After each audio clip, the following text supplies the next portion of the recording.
Hello viewers, இன்றைக்கி நம்ம பார்க்க போகிற டிஷ் குழந்தைங்கள்லேருந்து பெரியவங்க வரைக்கும் எல்லாத்துக்கும் ஃபேவரட்டான தேங்காய் கொழுக்கட்டை. ஃபஸ்ட் நம்ம தேங்காய் பூரணம் எப்படி ரெடி பண்ணுறதுன்னு பார்க்கலாம். முதல்ல தேங்காவை துருவி எடுத்துக்கணும். துருவும் போது மொத்தமாக துருவாமல் மேல் பாகத்தை மட்டும் துருவிக்கோங்க.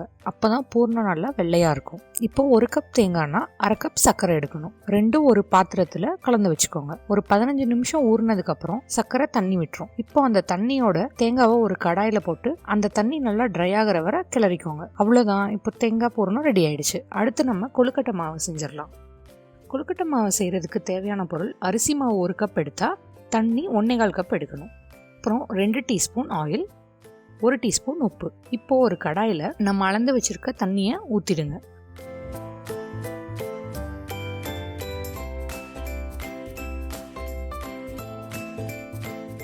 தண்ணி நல்லா கொதிக்க ஆரம்பிச்சதும் ஃபஸ்ட்டு உப்பு போடுங்க. அப்புறம் எண்ணெயை ஊற்றிக்கோங்க. இப்போது ஒரு கரண்டியை கடாயில் வச்சுட்டு அரிசி மாவை போட்டுக்கோங்க. அரிசி மாவு தண்ணியில் போட்டதும் அடிப்பிடிக்க ஆரம்பிச்சிடும். இப்போது அடிப்பிடிக்காமல் இருக்க நம்ம கரண்டியை வச்சு அது மேலே மாவு போடணும். மாவு போட்டதுக்கப்புறம் அடுப்பை சிம்மில் வச்சுட்டு ஒரு லிட் போட்டு மூடி வச்சுருங்க.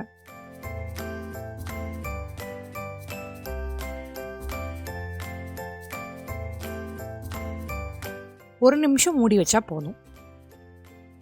இப்போ லிட்டை ஓப்பன் பண்ணிவிட்டு நல்லா கலந்து விட்டுக்கோங்க.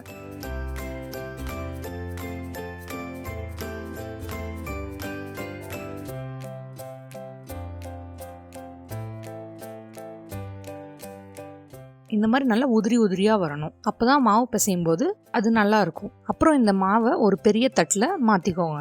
சூடு ஆறுன வரைக்கும் கொஞ்சம் வெயிட் பண்ணுங்கள். சூடு ஆறுனதுக்கப்புறம் சப்பாத்தி மாவு பதத்துக்கு நல்லா பிசைஞ்சுக்கோங்க.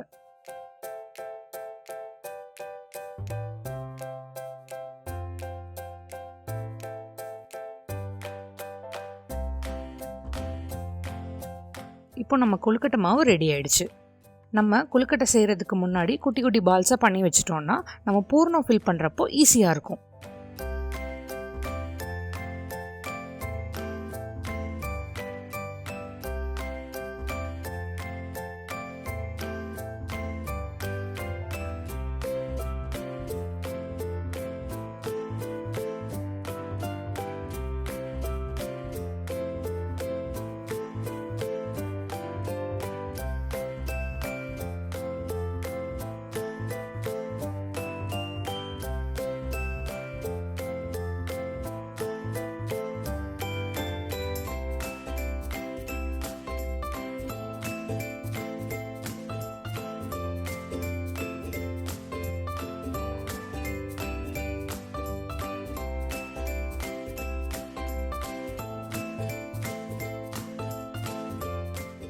இப்போ ஒரு ஈரத்துணி போட்டு கொழுக்கட்டை மாவை மூடி வச்சுருங்க.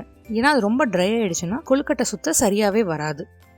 இப்போ கொழுக்கட்டை எப்படி சுற்றுறதுன்னு பார்க்கலாம். ஒரு ட்ரை பிளேட்டில் கொஞ்சம் அரிசி மாவு எடுத்துக்கோங்க. அப்புறம் நம்ம பண்ணி வச்சுருக்க பால்ஸ்லேருந்து ஒன்று எடுத்துட்டு கையில் கொஞ்சம் அரிசி மாவு தடவிட்டு அந்த பாலை கார்னர்ஸ்லாம் இந்த மாதிரி நல்லா ப்ரெஸ் பண்ணி விட்டுடுங்க. நடுவில் மட்டும் கொஞ்சம் குண்டாக இருக்கணும். இப்போ அந்த குண்டாக இருக்க பகுதியில் நம்மளோட கட்டை விரலை வச்சுக்கோங்க. இப்போ அந்த மாவு ஒரு கிண்ணம் ஷேப் வர்ற மாதிரி நல்லா ப்ரெஸ் பண்ணி சுற்றிக்கிட்டே இருக்கணும்.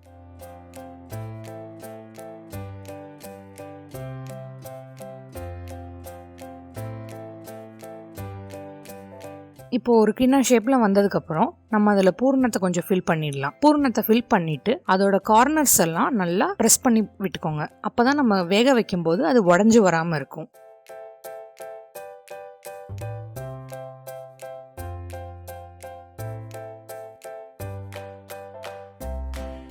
இப்போது கொழுக்கட்டையெல்லாம் ரெடி ஆகிடுச்சு. நம்ம அடுத்தது வேக வைக்க வேண்டியதுதான். நீங்கள் நார்மலாக குக்கரில் வைக்கிற பாத்திரமே எடுத்துக்கலாம். ஒரு சின்ன வாழை இலையில் ஆயில் தடவி அதில் நம்ம செஞ்சு வச்சுருக்க கொழுக்கட்டையை அடுக்கிக்கோங்க. மேலே மேலே அடுக்க வேணாம், ஒரு லேயர் மட்டும்தான் அடுக்கணும். அப்போ தான் ஈவனாக வேகும். நம்ம வாழை இலை யூஸ் பண்ணுறப்போ அதோட ஸ்மெல்லும் நல்லாயிருக்கும்.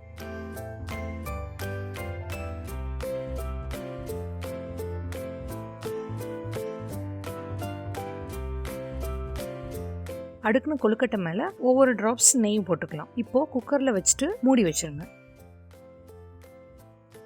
இது வேகிறதுக்கு நம்ம விசில் போட தேவையில்லை, ஆவியில் தான் வேக விடணும். ஒரு 15 to 20 நிமிஷம் நல்லா வேகட்டும். இப்போ 20 நிமிஷம் ஆயிடுச்சு. நம்ம குக்கரை ஓப்பன் பண்ணி பார்த்துடலாம். இப்போ பாருங்கள், தேங்காய் கொழுக்கட்டை நல்லா சூப்பராக வெந்திருக்கு.